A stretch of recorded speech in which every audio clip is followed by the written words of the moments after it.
Napakapalad po ng isang pamilya na ang ama o tatay ay matiyaga. Hindi lamang sa pagpo-provide po ng pangangailangan ng pamilya, kundi higit po sa lahat ay matiyaga sa pagtuturo ng mga aral at tuntunin ng Panginoon Diyos sa kanyang pamilya. Sa mga nanonood po sa amin na ganito po ang katangian ng inyong tatay o ng ama ng inyong pamilya, ito po ay dapat nating ipagpasalamat sa Panginoon Diyos. Kailan po ninyo huling sinabi yung thank you sa inyong mga mister dahil sa kanilang pagsisikap?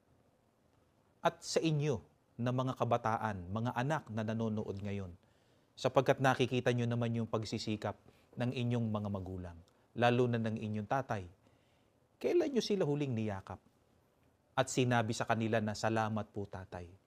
Kailan nyo sasabihin yun? Kung hindi na kayo makilala dahil sa kanilang katandaan, hindi na kayo makita sapagkat lumabo na ang kanilang mga mata, o kaya hindi na kayo marinig dahil sa napinsala na yung kanilang pandinig dahil sa kanilang katandaan, siguro ngayon, kalapit ninyo siguro sa panonood ang inyong mga tatay.